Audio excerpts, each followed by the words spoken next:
Support for this show comes from LeadQuizzes.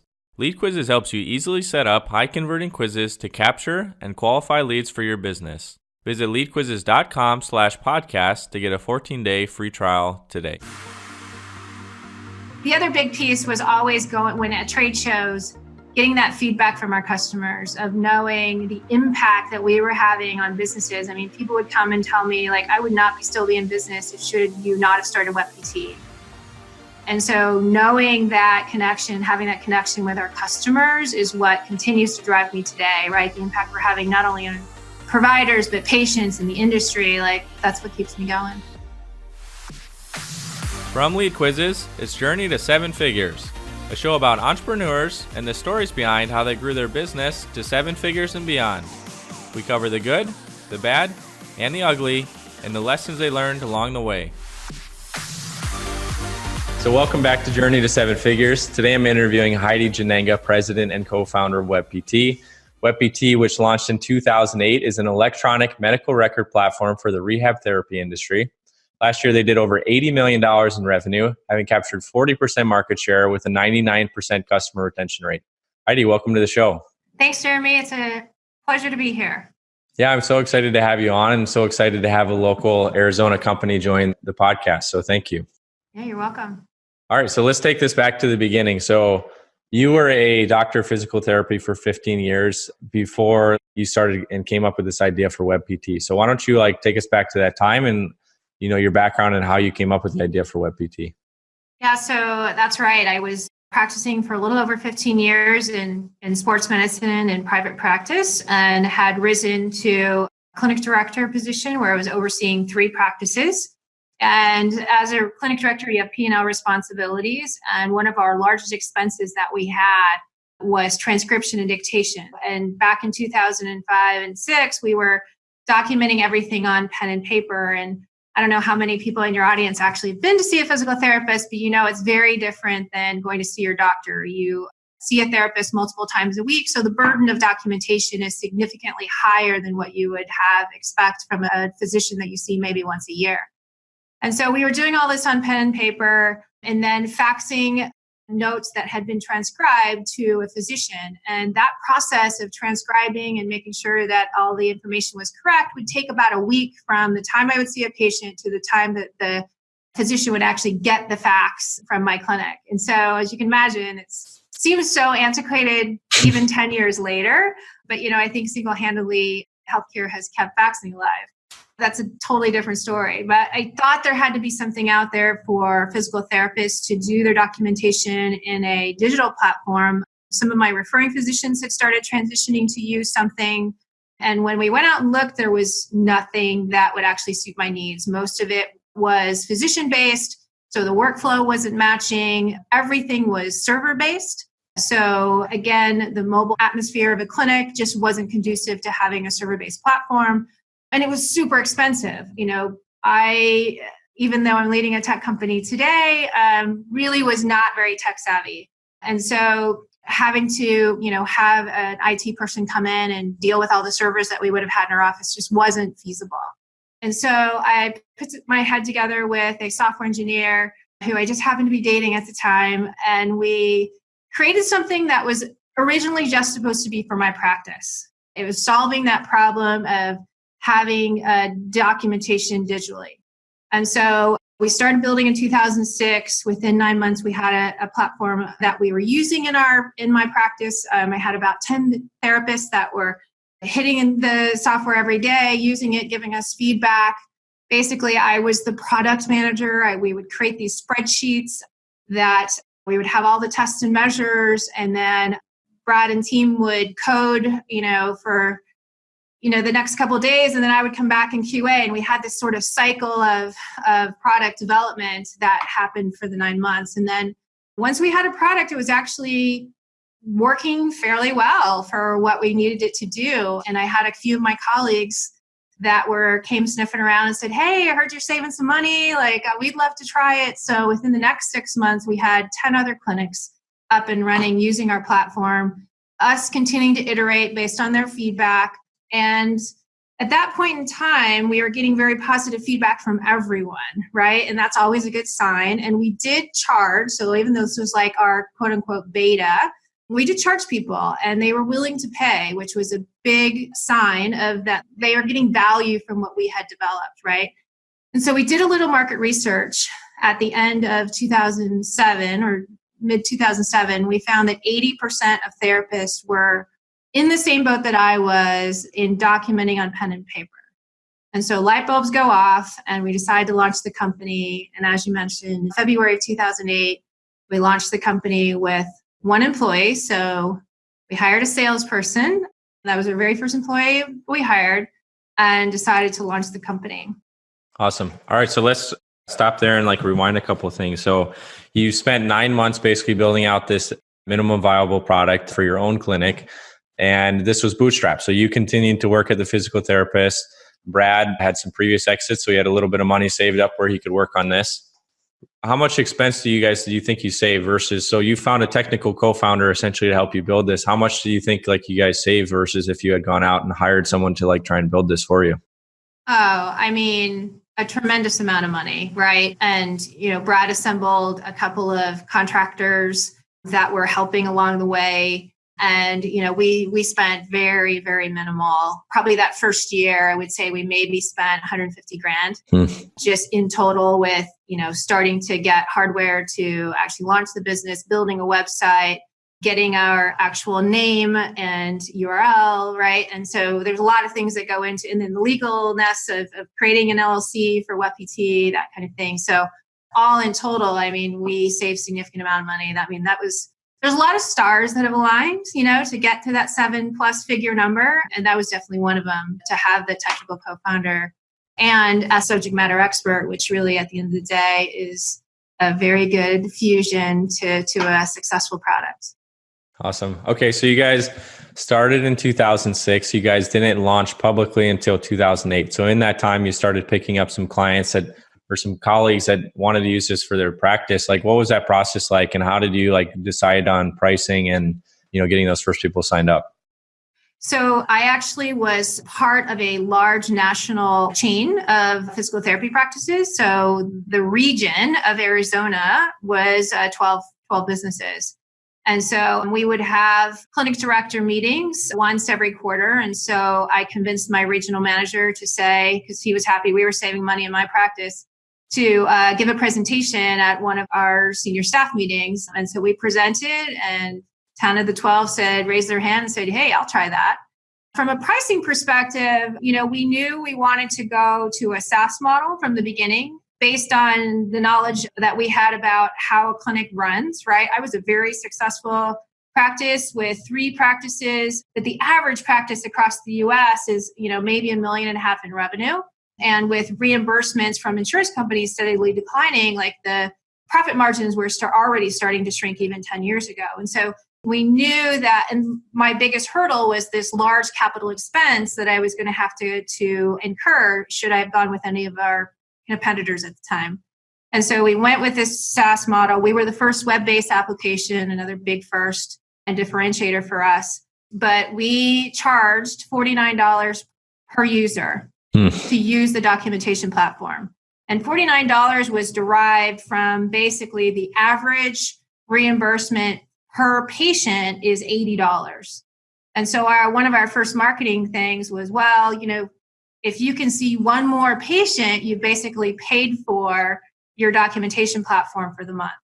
And so that efficiency component in the use of an electronic medical record was basically how we sort of pitched it first. Interesting. And then so the users would did most clinics sign up a lot of users, or do they get 1 or 2 users? No, if most of the early adopters signed up all of their therapists in their practice, or sometimes they would start out with themselves to just see how it would work. And once they said, we like this, they were quickly to sign up the rest of their providers within the practice. And we also charged front office users. So on average, our per clinic monthly recurring revenue was somewhere in the 250 to 275 range. Initially, it was 150 because you had about 2.5 to 3 providers. But as we started adding more products, we obviously increased that monthly recurring, which is what you're always looking to do. Okay. And then, so you said like you saved a lot of money when you guys first started using this in your clinic. Do you remember, kind of like for perspective of the audience, how much money you were saving, or maybe percentage of sales of like how much expense was going into transcription? Yeah. So I had 10 therapists. So we were paying $49 per therapist. So that's about $500 a month, right? And so on average, I was paying around $1,200 to $1,400 a month for transcription. So, it was a no-brainer, at least initially, to make that transition because the costs were so high. Awesome. So you get this like initial like beta users for your product. You guys get to 2008. You hire your first employee to start selling some people. You guys sell 5 clinics in your first month. How did you guys start getting leads, and what was like the sales process like for that salesperson? So you have to put yourself back in 2008, right? Much different landscape today, even when you think about technology in every sector, but specifically in healthcare. And healthcare tends to be about at least 5, if not 10 years behind everybody else. We talked about faxing, right? And so, at that point, I would say probably 80% of clinics, not only were they documenting pen and paper, but they didn't even have a website. So, search engine optimization and SEO strategy was pretty much non-existent in healthcare. And so our tech savviness of building a website and finding the information that therapists were actually searching for and putting that strategically into our initial few pages on our website helped to kickstart this amazing engine that we have built. I have to say that is partially our secret sauce that we get a lot of credit for building essentially 2 companies. We built the tech platform, but we have also built this amazing thought leadership, education, marketing platform that has essentially been our lead generation platform.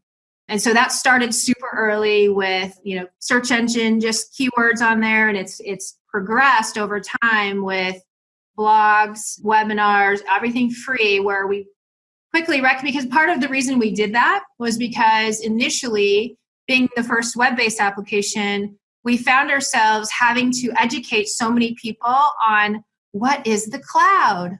Why is it safe for me to put my patient records online, even though most people had started using banking online back then, right? But the gap between what you do on your personal side versus what you do in business, like there's just such a divide there sometimes, especially you see that in healthcare. And so this educational component really became our lead gen, and how we've just now gotten tremendous leads and become the thought leader essentially in anything that has to do with business in private practice. Okay. So you guys started with an advantage because you bought a website that existing had some had been around for a while. So you guys bought WebPT from someone else. So that was a big advantage that you guys had. You guys had a less competitive market that you went into. So when you had this person, had you been writing content for 2 years prior, like back to 2006, or did you start writing content near 2008 and you started getting traffic and leads right away? We actually barely started writing content. It was more just the SEO strategy of our first initial platform. And then in 2009, 2010 is when we really created this marketing plan. We bootstrapped up until 2010. We were running 2 years and got to $1 million run rate within that 2 years.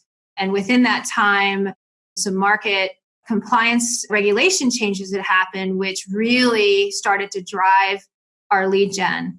And so we were basically having a hard time keeping up with demand, which, is everybody's dream usually. And so we decided to take a round of funding in 2010, and we did. We closed a round with Canal Partners here locally. They infused $1 million into the company. But when they did their diligence, they had recognized that we had only spent $50,000 over the previous 2 years on marketing. And so that was like a big aha moment for them. Like, okay, pour some gas on that fire. Let's build out a marketing strategy. And that's really Greg Head, who's a local amazing guy here in town who's helped a lot of entrepreneurs help get their marketing kickstarted. He was instrumental in getting our digital marketing strategy set up early on, which essentially meant that we became the thought leaders in the industry. Awesome. And I checked you guys out in Ahrefs, so you guys are doing pretty well. Do you know offhand like how much traffic you guys get a month right now from your content and SEO? I don't know how many visitors we have. I know we have a tremendous, I mean, social media kind of comes with that. I know we have a tremendous amount of following on social media as well. From a lead perspective, I know that we're getting upwards of 350 leads a month. And of those 350, we're closing just shy of 50% of those. Wow. And that's decreased over the years. Like initially we were in the high 60s and 70 range. Our metrics were completely off the chain when, these investors started coming to look at what we were doing. We had just created this engine of lead gen to sales demo, and our lead to close ratio, again, super high, which is what everybody wants, right? Yeah. And you guys' strategy from looking at your website, you push people towards demos or getting a quote. So it's definitely like they're more ready to make a decision at that standpoint. It's not opting in for like an ebook. Yeah. So that's all about that marketing component, right? We're nurturing them through the education. We're nurturing them through, hey, have you thought about this? Or, hey, there's a webinar for this. And then when they're ready, right, that's where we want to go. One other thing that we did early on, just from a brand awareness standpoint, is we created a few lost leaders. One of them was in schools. So we had a stripped down version of our software that we actually pretty much gave away for free to universities, physical therapy schools. And so because there was this sort of changing of more therapy clinics using digital documentation, you need to sort of practice that in school. And so we gave it away, like they paid $99 a year. And so now all of these students coming out knew the WebPT brand, right? And so when they were ready, or what we found actually was really cool is when these students would go out to the practices, they would say, well, why aren't you using WebPT? Like we used it in school and it was so awesome, right? And so we had a lot of brand awareness, even from that lost leader of the students going out and hooking them early, I guess. That's really smart. So similar to how a lot of companies, even like Amazon Prime, is discounted to students. Yep. So you guys also did trade shows, I believe, prior to $1 million. Yep. So besides the SEO strategy, really the only other marketing expense that we really did a lot of was trade shows. There were 4 major trade shows a year in the industry, and we made a presence at every single one of them. That's actually how we launched the company. We paid $500 for our trade show booth, and off we went to Nashville. Here we stood there at our booth, and I don't know, I think we got probably 100 leads that first. It is one of the biggest trade shows. There's over 10,000 people that come to that one. And so, yeah, it was huge for us, right? And brand recognition, the fact that people were like, hey, WebPT's here. Like we've been there like forever. I was like, yes, okay, brand recognition. And so that sort of relationship building face-to-face, even though we were an online platform, really made a big difference initially. And we still go to trade shows today. We now have a reputation of being able to throw great parties, which is always a good reputation to have at trade shows. That's cool. So you guys started out $500 for a booth, so not very expensive. You guys got 100 leads from that. And then what did you do from there? You just pushed them into like following up and getting them onto a demo and then closing them? Yep, that's it. So we do follow-ups. One thing that we learned very early on, and again, from a clinic director position, I knew that cold calling was not going to be the way to go, especially because we started in the SMB space. And when we took a look at the market as a whole, we knew the market was made up of 60% SMB, sort of this middle enterprise level of clinics that were 20, 25, maybe 50 practices, and then the upper enterprise tier of 100 practices or more.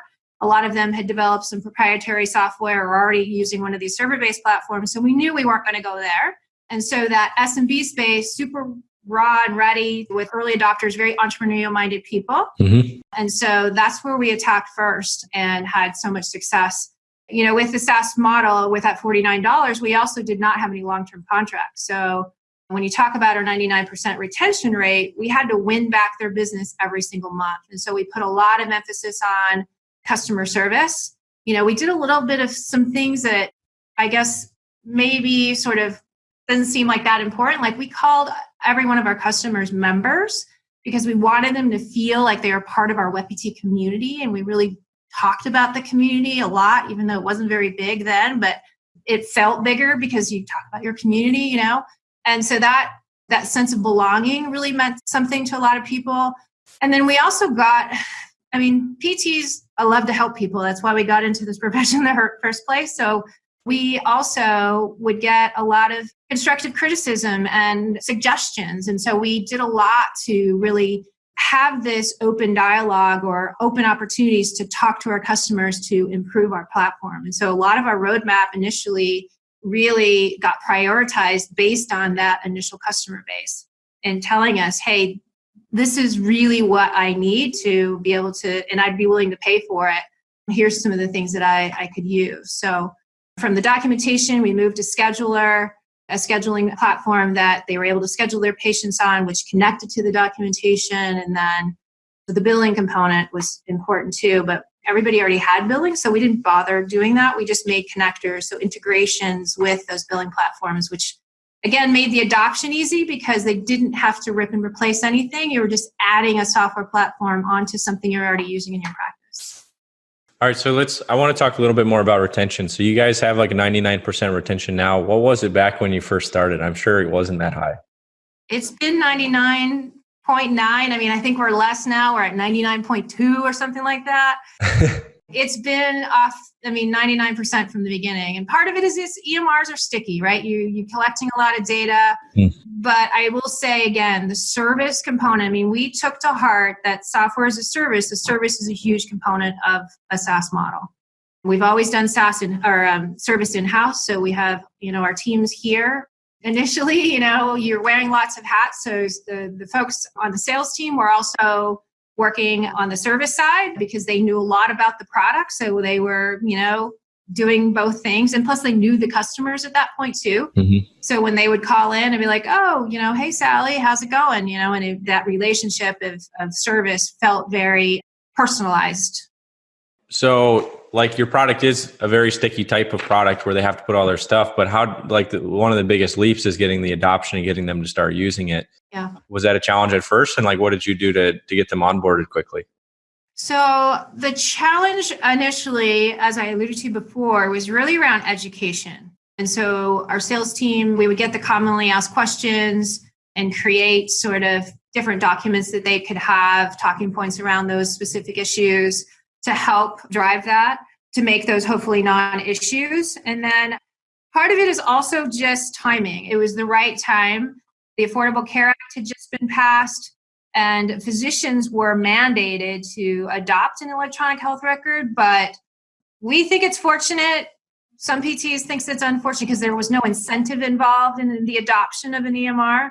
But the rising tide effect, basically, of physicians having to do it, and you can't be sending physicians, handwritten notes, kind of pushed people to start searching and going, hey, I need to do something here, right?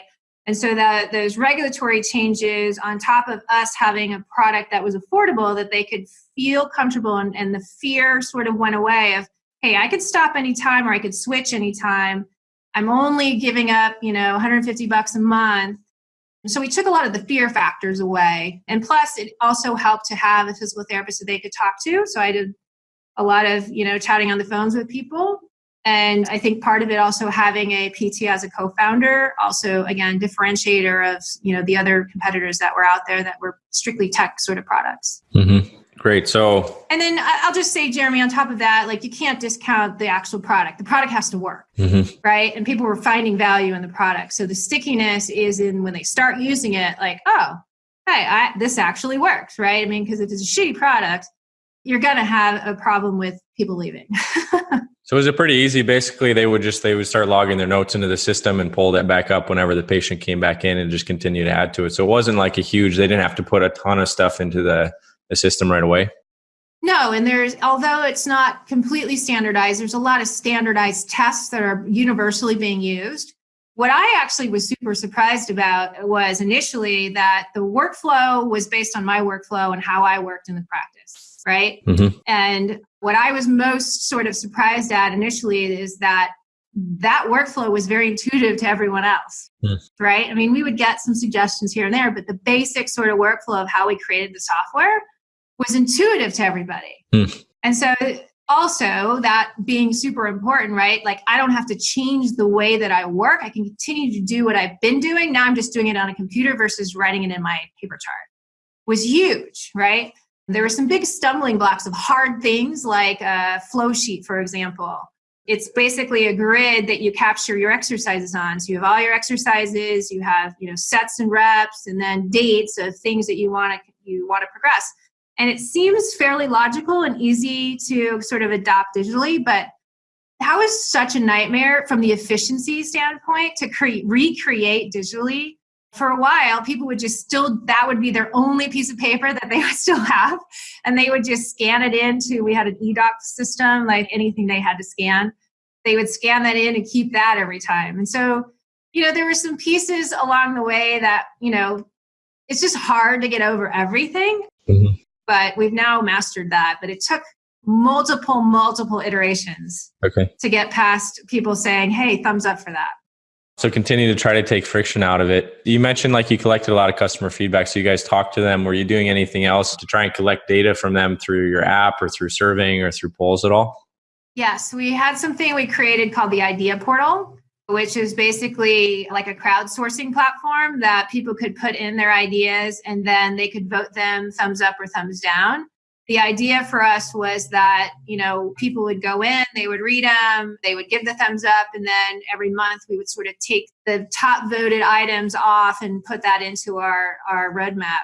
That worked for the first couple of years. After a while, it got unwieldy to the point where there were just so many ideas and it was just hard to manage. I mean, we built it ourselves at that point, so we didn't have a lot of systems in place to, aggregate them and, if they were similar items to just put them all together. So we went away from that. We now use a couple of different systems within our platform to do something similar. But yeah, the Ideas Portal initially was something that really helped us. And then we would do the same thing at trade shows. So trade shows not only became just for sales, but it was also became a portion almost like a Genius bar where we would have a couple of service reps that would be there to answer questions. And they would obviously always get ideas of, hey, if you can only do this, So we would kind of take that from the trade shows as well in person. We'll get back to the show in a minute, but first a quick thanks to our sponsor, LeadQuizzes. If you want to grow your business to 7 figures and beyond, you must learn how to generate leads predictably. When I first started my business, lead generation felt like riding a roller coaster. I would have huge sales months and then months with nothing. This happened because I relied solely on referrals and networking to grow my business. Predicting growth and investing in the future were frightening because I didn't have control over my lead generation. That was before we created LeadQuizzes. Now I predictably generate leads in my sleep and have stopped worrying about where the next sale will come from. Top marketers like Neil Patel and Lewis House have used LeadQuizzes to increase their lead capture by up to 500%. Think about it. Quizzes are fun, engaging, and you can offer personalized feedback in exchange for your quiz taker's contact information. LeadQuizzes is a software that allows you to set up high-converting quizzes quickly without having to hire an expensive programmer. In fact, our users have generated over 3 million leads for their businesses. Take control of your lead generation today and start your 14-day free trial by going to leadquizzes.com/podcast. So I think we've talked a lot about how you guys got to 1 million. Being you guys have got so much farther, there's some interesting things that I'd like to kind of go over that I think are different from other guests we've had on. So you guys are in 2010, you guys are $1 million in revenue. You guys raised $1 million from a partner in Arizona. And then the next 2 years, you guys went to $17 million. Right. All right. So that was 1 to 17. Crazy roller coaster. So yes. What were some of the things that happened in the next 2 years from there? Well, let's just back up so in 2010, not only did we take that $1 million in from Canal Partners, us as founders, so Brad was the CTO, I was the COO. We basically didn't necessarily have a true CEO at that point. I mean, we were both running the company as two founders. We had a very flat organization. I mean, we had 12 employees at that point. So, I mean, it's just you got leadership. Mm-hmm. But when we took this round of funding in 2010, we also decided to actually bring on a CEO, which was a huge decision, very humbling as founders. But, we made the decision because we knew we wanted to take this next step of really scaling the company because we knew we had stumbled onto something pretty great here. Our momentum was very strong. And so we brought someone into the company, Paul and Andy, who was actually a COO. He had never been a CEO before, but that operational experience is honestly what we really needed. We needed someone to help scale the business. And so he helped to get processes into place like Salesforce, getting an accounting platform up and running and connecting that with Salesforce. So, getting some of these major operational things like creating not only a service team, but an account management team, right? So as we continue to grow and our customer base continue to grow, how do you continue to nurture them and basically keep that 99% retention rate? That was always something that we were thinking about. And then also putting metrics behind everything, right? So that was a big deal at that point. I mean, we had a few metrics that were running. We had a budget, right? But at that point, we really got much more sophisticated in terms of the metrics that we were dialing into and then, the knobs that you can turn to help sort of drive the business. And so obviously he was tremendous in terms of value add to that sort of period in the company, which, was a very difficult decision from a give up ownership and give up sort of the things that you're doing every day, right, that you're responsible for. But it's one of those grown-up things that you kind of have to do at a certain stage of the company to say, I am so good at this, like I'm not super good at this, and find someone else who's great at that. And now everybody's great at everything, right? And so it's a mature thing. And it's, again, one of those things that in hindsight is so, so important for us to make those decisions. Interesting. And did you guys have a hard time finding or vetting out and making sure you picked the right CEO?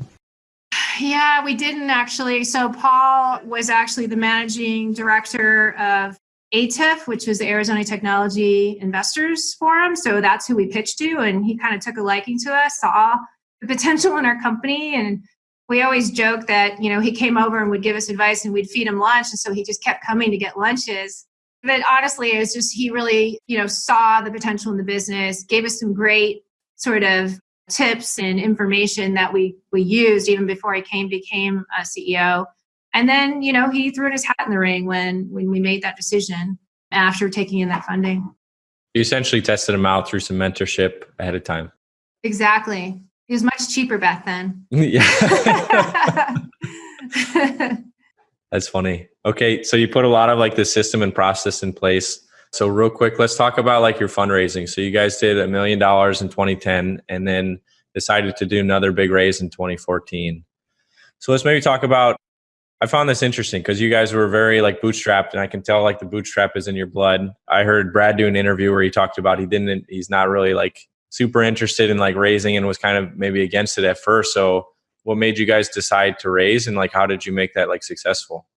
Yeah, so initially, again, that raise was really because we couldn't keep up with demand. We needed help. And it was really a decision, do we want to continue to grow at this slow pace or can we really do something here? And so that was sort of testing the waters with Canal. And, once we turned that 1 into 17 and then the next year we were at 22, like you saw the hockey stick starting to grow. And there was still so much greenfield opportunity within our industry. And that's another thing I'll just touch on was so important during that early stage was staying niche.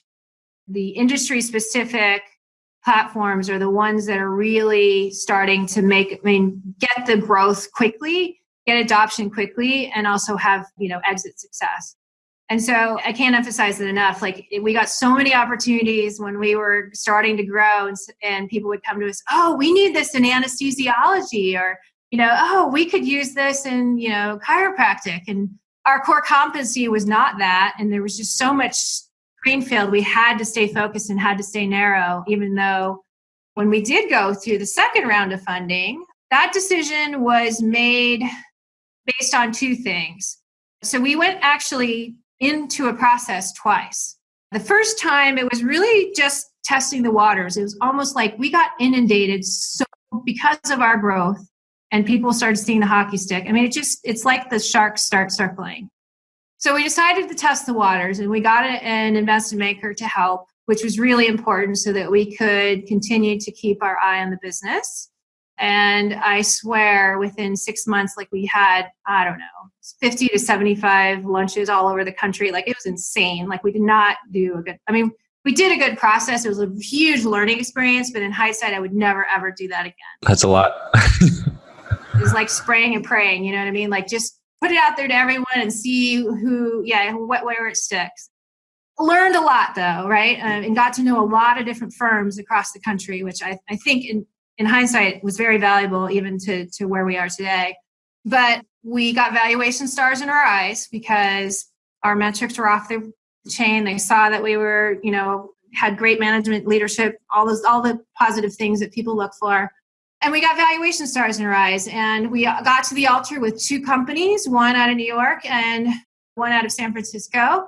And literally at the last minute, we had a board meeting, and I have to give myself credit for this because I just did not feel good about it. And I just posed the question and said, hey guys, like, is this truly what we want to do? Like, they're not aligned. Let's go back to the things that we said from the get-go of what we wanted to do when we were going for this round of funding, because we don't need the money. We don't need a check writer, right? We are doing just fine. We could continue to grow the business. We're not hurting. What are they bringing to the table, right? And do they really mesh up with us in terms of culture? And people always say, like, it's like you're getting married, right? Do we really want to marry these people? And unanimously, the answer was no when we sat down and thought about it. And so we walked away.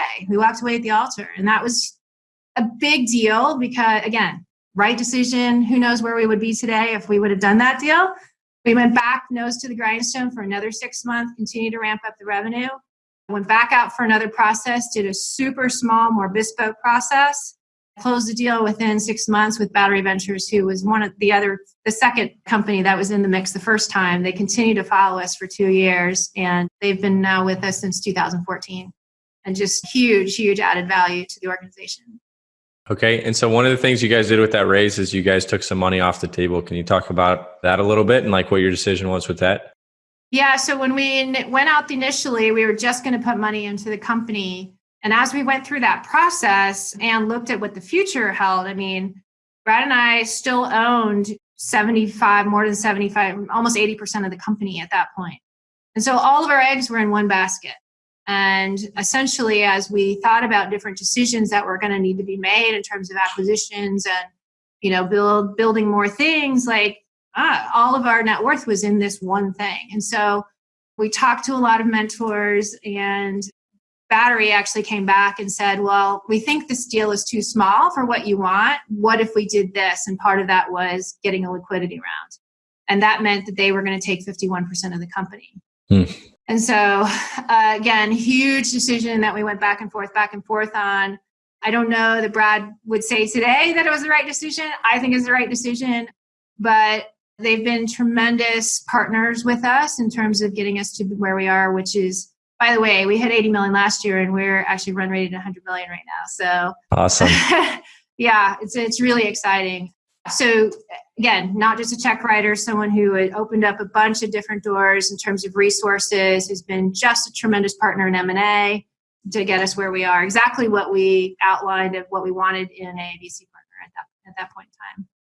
So how do you feel about that? Like looking back, like you obviously took a lot of risk off the table and were able to like take some money out. Yeah. But now you guys are on track for this $100 million where equity would have been worth quite a bit more. So are you still happy with it? Yeah, but we're also still the second largest shareholders behind Battery. So it's called the second bite of the apple, right? So, which is, again, huge advocate when you will not get that chance should you give away too much of your company too early. Mm-hmm. And so between Brad and I, we have over 27% of the company still today, right? And so you do the math on a 6x $100 million company and how much is that's worth. I mean, I'm gonna make more money whenever the exit happens for WebPT the second time than I made in the first round, right? And that's the idea. Mm-hmm. But the advice that we got, and I've held this true to my heart, is that whatever you get in that first round of liquidity, you have to be happy with for the rest of your life in terms of what you could have made from WebPT, because you just never know. Mm-hmm. Right. And that's the risk that Battery's taking by paying out the founders. that they think they can continue to run with it and get the exit, or get the growth that we are seeing. And so, yeah, but you have to be happy with whatever you get the first time, because you never know if that second bite's really going to happen or not. Yeah. Okay, awesome. Well, we're running short on time, so we're going to jump into some quick questions here. But I just want to say really quickly, like going through our research for this show, there's a lot of stuff that I think the audience can learn from Heidi. So I just want to touch on a couple of things that I think have been really cool that you guys have done that I recommend going and checking out some of Heidi's other interviews. Number one is you guys have grown through acquisitions. So you guys have had 4 acquisitions and you guys have tacked on like basically these different like softwares into yours and rolled them up.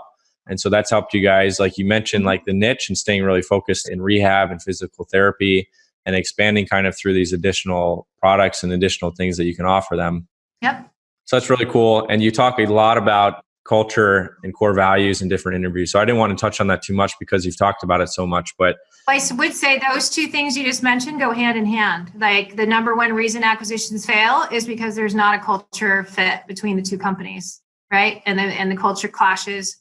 And so we've done tremendous work around that, even through due diligence before we buy the company. And then it's a high priority item when during that first initial integration stage. And from what I saw from like a presentation you did recently, you guys have a 90% employee retention. So it does have a big impact, not just on the feel good part, but it actually has some like business benefit. Absolutely. Quite a bit. So, well, that's the number one reason. Yeah. So if you guys are interested in learning more about culture or core values or conscious capitalism, Heidi talks about that a lot in some different interviews. Let's run through a couple quick questions and we'll wrap up. Sound good, Heidi? Sounds great. All right. So the first question is, did you experience a time when you thought your business would fail and what did you do? I experienced that a lot during the first couple of years. And part of the reason that I continued to work full time was because when I consider myself a full risk taker, like many entrepreneurs get tagged, and I still keep my license today as a physical therapist. So I don't know if that means that I think it's still going to fail. I don't think so, but part of it is taking a step back and looking at why you feel that way. A lot of it is just your own initial fears that have nothing to do with the company, like your own risk factor limitations or capabilities of what that tolerance is. And so recognizing that in yourself. I'm a yoga fan, so going out and doing some yoga would help me sort of get my zen back. But the other big piece was always going when at trade shows, getting that feedback from our customers of knowing the impact that we were having on businesses. I mean, people would come and tell me, like, I would not still be in business if should you not have started WebPT. And so knowing that connection, having that connection with our customers is what continues to drive me today, right? The impact we're having not only on providers, but patients in the industry, like that's what keeps me going. Awesome. Okay, Heidi, what's the one thing that you did that had the biggest impact on your growth? I would say the biggest thing was starting this digital marketing strategy that we did in 2010 to become a thought leader within the industry, which essentially created our demand generation digital platform. You Google anything PT and WebPT will come up on the first page with some sort of education, whether it's a blog or a webinar or me speaking somewhere about PT, right? And so that in itself with brand recognition has been huge. What's been an area that you personally had to grow in to grow your business? Well, so coming from a provider perspective, even though I had, P&L responsibilities, I was creating budgets, the magnitude in which we are now looking at, budgets and the finances, I created all of the first budgets, like I was running QuickBooks, like I was doing all of that. And going back to what we talked a little bit about earlier of being humble enough to say, I can give that responsibility to someone else and they can do a better job than me. I don't have all the answers, I think is one of the biggest, and I don't have to have all the answers. It was one of the biggest sort of learning lessons that I've had to learn over this time, right? And bringing people in that are smarter than you, but still owning that you're the co-founder, you're the leader that they're looking up to, right? And having the confidence to know that, I think, is still a work in progress, right? But definitely, I think, a huge lesson learned that's helped with our success. Awesome. Okay. And Heidi, if you could go back in time, what would you tell yourself? That's a really good one. The thing I would tell myself is that as a leader, it's okay to be vulnerable. I think too often we have our work selves and we have our, out of work self. And the authenticity is what people really migrate to. And I know that our team has shared that with me many times in the ability for me to be vulnerable with them, to be very transparent. And we look for leaders in our organization with those same types of qualities. And so it goes back to not having all the answers, right? And being okay with saying, I don't know. But that vulnerability component, I think, really leads to loyalty, which is really, again, goes to how do you keep all your people, that 90% retention rate of people. It's truly making that connection. You can't do that without authenticity or vulnerability. Do you want to share an example? Sure, I'm happy to. So, I've cried in front of our team. Like when we made the decision to give up 51% of the company, it was really hard to tell everyone that, hey, we're not going to be owners anymore. We're still founders, right? But what does that mean for you, right? And just the connection that we had with all of these, people at the time, that was a really hard conversation. And you're going through all this emotional stuff yourself of giving up your baby to somebody else. And rather than just sucking that all in and just saying, oh no, this is going to be great for the company and it's the right thing to do. Like we were super, very authentic. And, I teared up and cried in front of people. Like they knew like how hard of a decision it was for us. And that was genuine. And so, that's just one example. That's great. I think that is, super important as far as, keeping everybody on board and understanding like we're going through this with you. Yeah. Awesome. Well, Heidi, thanks so much for coming on. Where can people learn more about WebPT and connect with you? Yeah, so we are hiring if anybody's interested out there and is not necessarily, you need your side hustle going on. WebPT.com is our website, and WebPT.com/careers is where we've got a full boatload of careers going on. If you'd like to connect with me, you can do that through LinkedIn. I'm on LinkedIn and also Twitter. So at Heidi Jannenga on Twitter. I'm pretty active in that social media platform as well. Awesome. Well, Heidi, thanks so much for coming on. I know I learned a lot from this interview as well as watching your other interviews. So I really appreciate it. Thank you, Jeremy. It was really a pleasure. And good luck, everybody. And keep up the good work with building your businesses out there. Thanks again for listening to our show this week. If you want to find out more or hear previous episodes, you can go to blog.leadquizzes.com. If you'd like to start generating more leads for your business and get a 14-day free trial to LeadQuizzes, go to leadquizzes.com/podcast. Please also subscribe to our show on Apple or however you get your podcasts. You can also write us at support@leadquizzes.com. I'm Jeremy Ellens, and you've been listening to Journey to 7 Figures.